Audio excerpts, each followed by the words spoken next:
your health journey is unique, and it starts with you. It's time to truly experience life without limits holding you back. Overcome all fear of pain, fear of limitation, and say goodbye to chronic pain. Move like never before with freedom and strength. See, true health isn't just for you, it's for your entire family, thriving together. Start your journey today at Motus Health, where we help you thrive, not just survive. Visit motushealth.com for more info.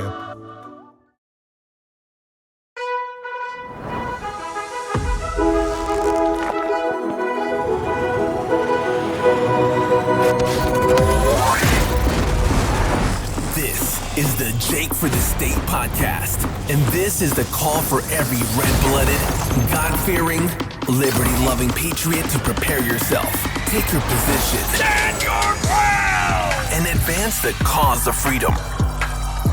Let's go. Well, welcome to the Jake for the State podcast, and I'm continuing the series interviewing candidates for the runoff in the Republican primary. And sitting with me today is Mr. Robert Keys, running for Senate District 24. Robert, welcome. You bet. It's an honor to be here with you, Jake. You bet. Now it is Senate District 24, right? It is Senate District 24. Make sure I get the district right. You bet. And that is in Moore, correct? That is Moore, South Oklahoma City. Okay. Yeah. Okay. Now, I want to get into the specifics of the campaign, issues you want to highlight and things like that. But first, for people who don't know, just a little background on yourself. What have you been up to the last 20 years? Oh, I'm your water guy. Exactly. Water expert. They call me a groundwater professional, and I've spent the last 34 years developing that skill set and that understanding in the groundwater industry. Yeah, and recently elected to president of the National Groundwater Association. Is that correct? You bet. I'm president-elect, Okay. which is like the vice president until December, the first week of December at Groundwater Week. I then become the president for the next year, and then it's a 3-year hitch. And so, right. So recognized nationally as a leader in this field of groundwater. And I think it's pretty significant because here in Oklahoma and really nationwide, this is a critical topic. It is a critical topic everywhere. And you know, uniquely here in Oklahoma, we've got different topics for eastern Oklahoma than we do western Oklahoma, right, as well as central Oklahoma. Each one has its own central issues of groundwater that we need to be talking about more on a state level. Yes. Well, I tell you, especially right now in this drought that we're all in and just praying for rain, you know, we're all thinking about water, how to conserve it, how to use it better, how to access more of it. And you were recently telling me about an aquifer recently discovered in Lawton that was enormous. You bet. I think that's so fascinating that right now in our desperation for water, we're discovering more of it right here. Yeah, if we will couple science with the groundwater industry, move away from design build. So often, you know, we think we know what's beneath the earth, and so we tell a contractor to go out there and just drill a hole and construct it a certain way, and we don't have science to back it up. That's a recipe for disaster, and a lot of holes have been plugged that way. But we turned that project into a science project. They paid me to do a design build, but we turned it into a science project, and Lawton's pretty darn happy right now. I bet they are. The last well we did, it might even be the deepest active water well in the state, was 1,750 feet, and wow, we did the pump test and sustainability. It does about 3,000 gallons a minute. Huge discovery for the city of Lawton. That is, wow. And so what is the depth of the average well you drill? There's not one. Okay. Yeah, if you're in the river plains, those are under 100 foot. Okay, and so there's been some up in that 2,000 foot range over the years, but just not highly productive. This is probably the most productive that we've seen. We've drilled down in the Arbuckle-Simpson, down in the Fitztown, in Mill Creek area, and it gets pretty deep there as well. Lots of water. These two zones are pretty compatible when you look at them scientifically. Yeah. Was that the whale you were telling me about that a new crustacean was discovered? Yeah, there was a neon blue crustacean down in the Arbuckle Simpson. It's a cool looking little shrimp. We've got little video footage and pictures of the guy. And just discovered down in the belly of the earth, huh? Yeah. Wow. Mother Nature has so many cool things, you can't believe it. Down there, we did a job for the EPA about 4 or 5 years ago, and they had a sinkhole. And they ran a camera down a monitor well inside where that sinkhole was filling. And I don't remember how deep it was, but it was 50 to 100 feet deep. They had catfish down there. Really? Yeah. Wow. Because it's giant caverns under the ground. That's amazing. Yeah. Huh. Well, I saw something just the other day, and I've seen this multiple times actually, talking about how water will be the most precious natural resource, if it isn't already, It is. I mean, looking forward, obviously it's essential to life. And what role do you think Oklahoma plays moving forward when it comes to capturing and maybe being a distributor of water? Would we be a distributor of water, do you think? We could be a distributor within the state boundaries, and we need to. That's what I'm liking is let's keep it here. Let's make sure we serve our state first. Dr. Todd Hallahan at OSU, we sent him on a world tour talking about managed aquifer recharge, and that's where you take water at the surface and you make sure it's compatible and you put it back into the groundwater. Yeah. What most people don't realize when you look at our lakes, Hefner, Draper, Thunderbird, any of those are evaporation basins. And they work very similar to a sewage lagoon, okay? Where 30% of the water is evaporated annually. And so, but if you put it back into the aquifer, it's 100% storage. Yeah. And so there's so much going on in that arena. You'd be blown away with, not only managed aquifer recharge, but power regeneration. They've figured out how to do that. And when they're putting the water in, the pumps turn backwards, and they're putting power back to the grid. That makes so much sense. Yeah. Now, I can't remember if it was you who told me this or not, but just how sensitive the ecosystem is down in the aquifers. And Yes. is that something that can water from above the surface just be pumped down? Does the bacteria or anything like that have to be considered? You have to make sure it's chemically compatible. Right. It's not that hard to do. Okay. But you have to be watching that. Okay. Yeah. Now, it was proposed a while back that we have a lot of abandoned oil and gas wells. I think in particular gas pipes that are running across the state. Yeah. Would any of those that might be abandoned, would we be able to transport water across the state using those? I heard that presented, and I was always thinking, is that No, that's legit? that's more feasible than you think. Okay. Okay, when you look at from Lake Atoka to Draper Lake, Right. there's a huge water line all the way, and they're pumping water. That was 15, 20 years ago. My company, we drilled a bunch of water wells at each one of the pump stations, substations along the way. They're talking about doing that again. And Oklahoma City is now the water broker for here. I know people who are trying to transfer water out to Newcastle, Blanchard, in those areas where, in Grady County, where they don't have good groundwater. And so that transfer of it from the lakes, we could lay a line all the way across the state of Oklahoma. I mean, somebody had a crazy idea to make an Erie Canal years ago, and then someone decided to make the Panama Canal. Right. If we did this right, we could definitely put water out to the Ogallala, and we could be recharging the Ogallala. And I can tell you, in 2019, I sat in a meeting with the city manager of Las Vegas. And we see that Lake Mead is low and people are upset about it.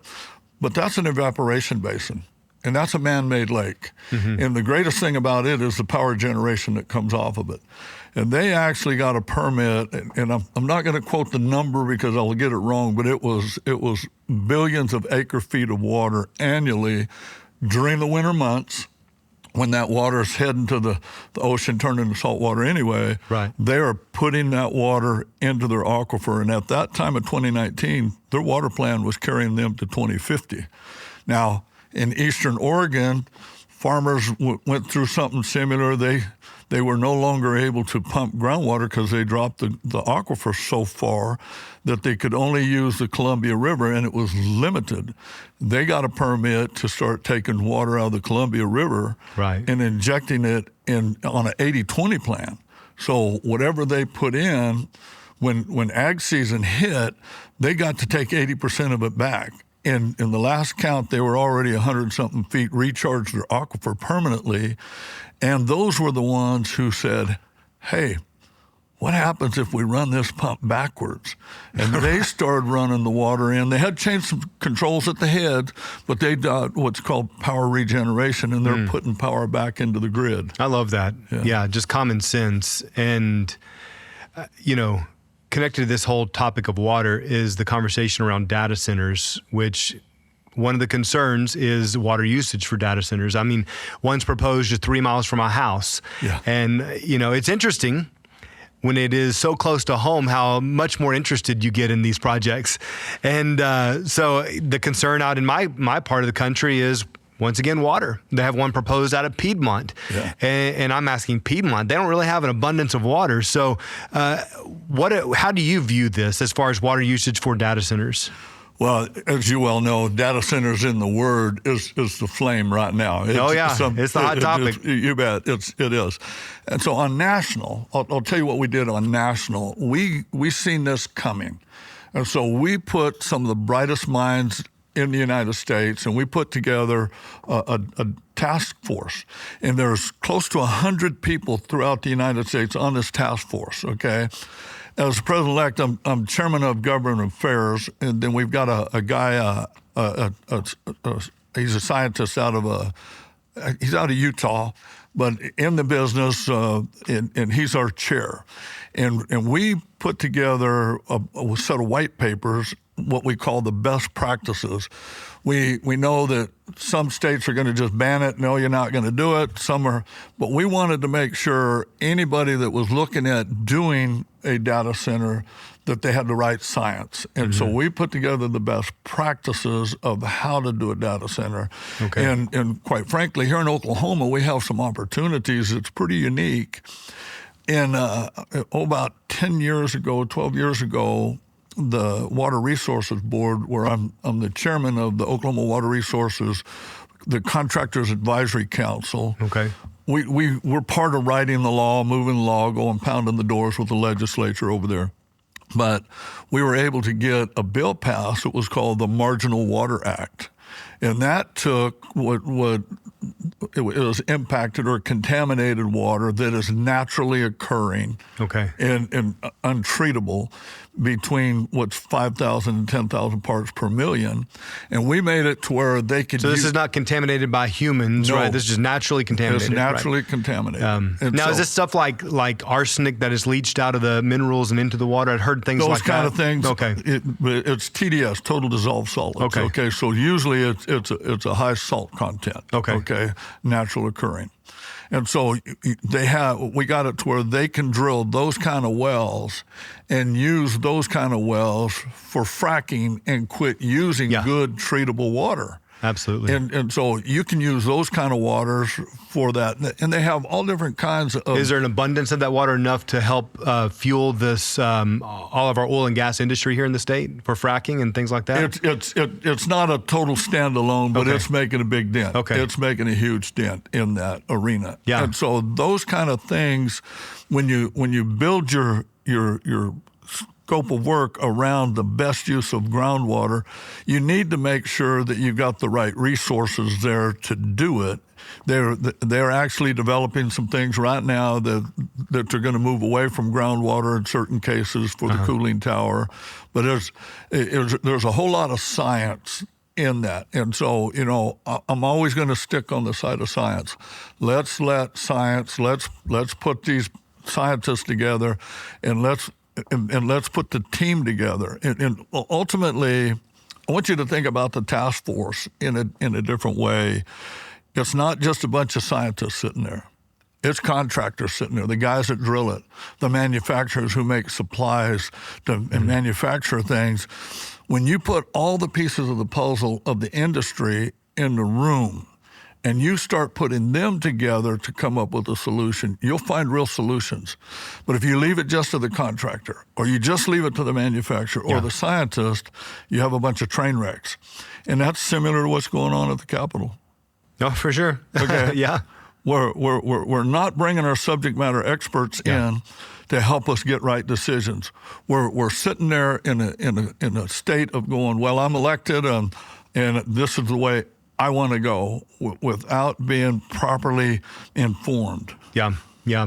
From your perspective as a water expert, do you feel like there is a combination of regulations that make data centers safe, both for people and livestock, and to preserve water in Oklahoma? Yes. Okay. Yes.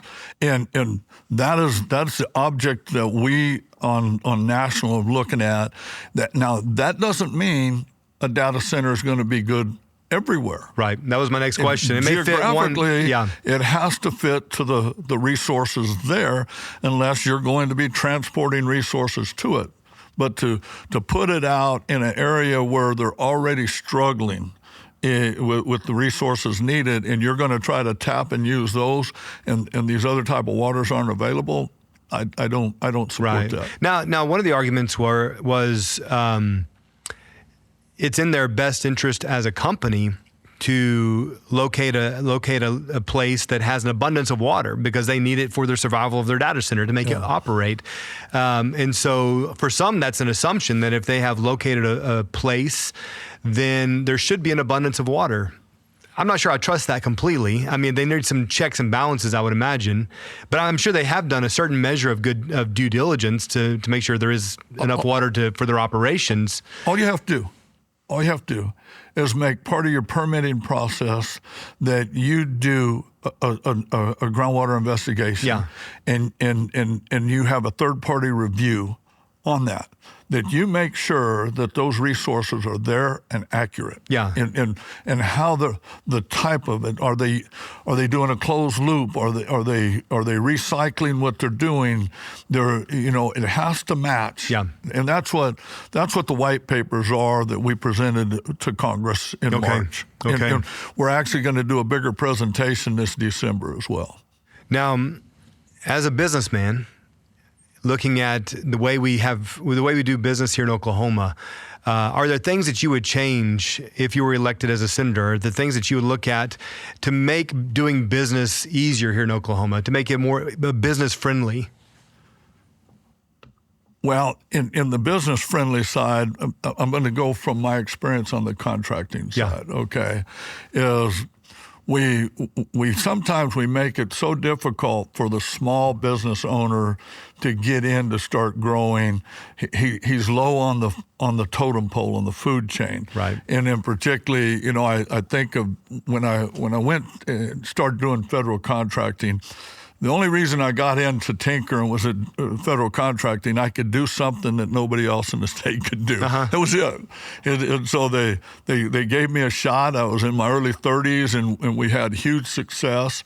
But I knew that I had to build my company to become a general contractor to really get the margins where I needed, because I was being used as a lower tier sub, and they were squeezing me like a grape, turning me into a raisin, and they were getting all the juice.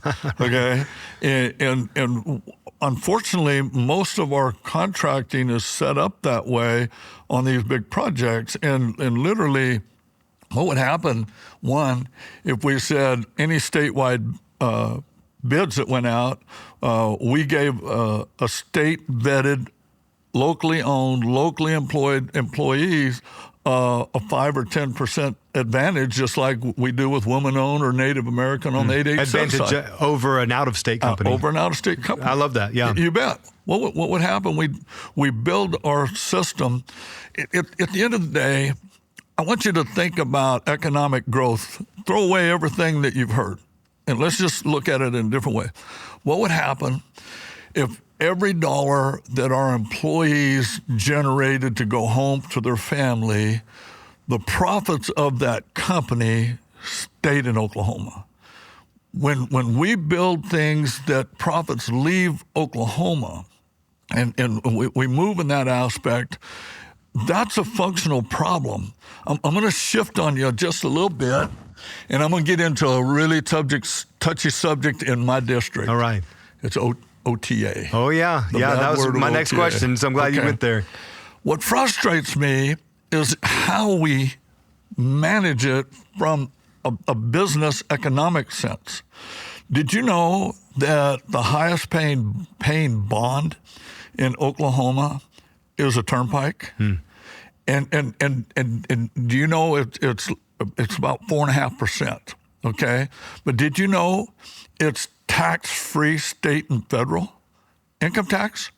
Now, how many people are putting their money in CDs and things, and they're getting the same interest rate, but they have to pay capital gains tax on it? Yeah. We don't even offer this. We don't even make this widely known in Oklahoma. No, we go out of state to Wall Street, and we say, hey, you rich guys, come invest in Oklahoma and take the profits out of here. We don't even make it to where, hey, if you're going to build a turnpike, you're going to force it down on us. You have to raise X percent of it from Oklahoma citizens. And they get tax-free. You see what I'm saying? Yeah. We have to find a way to build economic development where profits stay in Oklahoma. Yeah. Is Harold Hamm? Wonder how much of his profits he spends in Oklahoma. I can tell you all mine stay here. Yeah. You know, you see what I'm saying? Profits is where the real growth happens. A job gets people a paycheck. It gets them paying payments on a house. Those kind of things are good. We need to do that. That's the focus of America. Right. But when we build systems where the profits stay here by and large, we'll see a big economic change in Oklahoma. I think it's right on. You know, this is part of the big conversation around the gubernatorial race is our economy, tax reform, and both candidates have a differing opinion, different approach when it comes to tax reform. But central to that is how do we attract businesses and how do we keep businesses here in Oklahoma? What are your thoughts on that? How do we attract them? How do we keep them? How do we attract them? How do we keep them?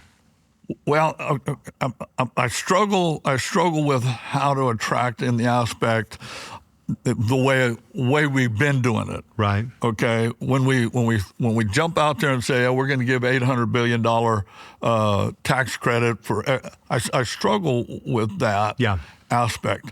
But the real problem is how many people in these big companies that would have to come here and put their business are questioning, why would I go there when they're 50th in the nation in education?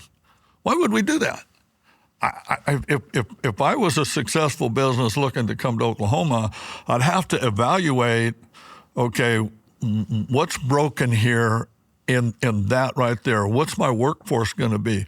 You know, if I'm a blue collar workforce and all you got to do is hold a shovel, you know, maybe that's okay. Mm-hmm. But if you're trying to grow the aerospace industry, are we trying to employ Oklahomans, or are we trying to get people out of state to move to Oklahoma to take those jobs? Well, what are we trying to do here? Yeah, I default to the first proposal. Let's raise up Oklahomans to become the future Panasonics and the major corporations instead of trying to recruit them from outside. But at the same time, I do believe that we should be attractive to other companies that are looking for a place to land. Of course, I'd prefer them to have a conservative culture in that company. That's the worry I have when we're recruiting. If we don't do that right, we change a complete culture in a community. That was my argument with Panasonic. I voted against all of the provisions to bring them here because of the tax credits. And then also, when we had a chance to interview one of the leaders of the company, I asked him about DEI and ESG, and he said he's a fan of it. He loved it. I'm like, I don't want you to bring in that here. And they were touting 4,000 jobs. So I'm saying, okay, there's going to be 4,000 people going through mandated DEI training. No. every subcontractor that walks through their door that has an MSA. Right. We have to abide by the MSAs of those major corporations. Now, fortunately, our oil and gas companies, they're not into that junk. Yeah. Okay. So the refineries and stuff, they're really cool about that. Yeah, we're like-minded. Yeah. You bet. but you take a multi-billion-dollar industry. Yeah. And you're trying to put people to work through that. You don't just change the employees' requirements. Everybody they do business with, you change their requirements. Right. I mean, we have to guard and protect that culture. I think that is our most valued asset here in Oklahoma, are those fundamental things we believe, and largely still a conservative state. So I want to try to keep it that way. I'm working on that too, brother. Yeah. Well, you just a few days away from this runoff election. Yeah. And I know it's been a long process, but how do you feel about things? I feel good. I tell you, as I go to the doors, just a huge acceptance at the doors. I really love my district, but my district, there's a lot of struggles. There's a lot of people that are hurting financially. I'll tell you a story that really touched me. Alex Torby was running for the House in my district, and he knocked on a door of a lady who was 80 years old. And her husband had died, and she had lived in her house for 40 years. And the county was 2 weeks away from foreclosing on her. Okay. And Alex told me about it. And, obviously you can't run out and pay her bill. You can't do that. But they were able to organize a group of people to go to her church and pay the bill, and get her right now secure in her home. That's so good. We have to stop that garbage. Yeah. We have to find a way to take and do away with property tax for people over 65 years old. Amen. And up to $500,000 house. If you're living in a $10 million house and you can't pay the taxes, you probably ought to move, okay? Yeah. But who lives in $500,000 houses unless the working people of Oklahoma? Yeah. They made payments. Right. Very few of those people paid cash for that house if they've lived there very long. Yeah. And for them to never get out of debt. And then for this lady, what crashed her deal was they were making it work until her husband died. And when he died, her Social Security got cut. Right. We have to fix these things. Absolutely. And we have the ability to do it. Yeah, I agree. I think it is entirely possible if you have the will to do it. So, Robert, I appreciate your time. I have to say, I think that you're a needed voice up at the Capitol. I think that the expertise you bring concerning water, which is a critical resource, and I think will become even more critical in the days ahead, your understanding of business, these kinds of things, the foundation of faith that you have, and the morals and principles that I know you bring. I would like to give you my full support and endorsement in this race. I'm honored. Absolutely. I am truly honored. Well, I appreciate that. I appreciate you running. As with any candidate running for office, it's a grueling process. Nobody really knows until you actually do it, but I know it is taxing on you and the family. But just prayers to finish strong, and wish you the best going forward. I hope to see you in November and beyond. You got it. That's the plan, brother. All right. God bless. God bless you. Thank you. Well, thank you guys for tuning in. Of course, be sure to like, share, and subscribe. Get the word out there. And of course, support your local candidate. Find out who's running. Be sure to remember, August 25th, it is the runoff election. It's critical. Many people will let it pass by, but it is your opportunity to let your voice be heard. So August 25th, be sure to tell your neighbors, show up and vote, and I'll see you next time.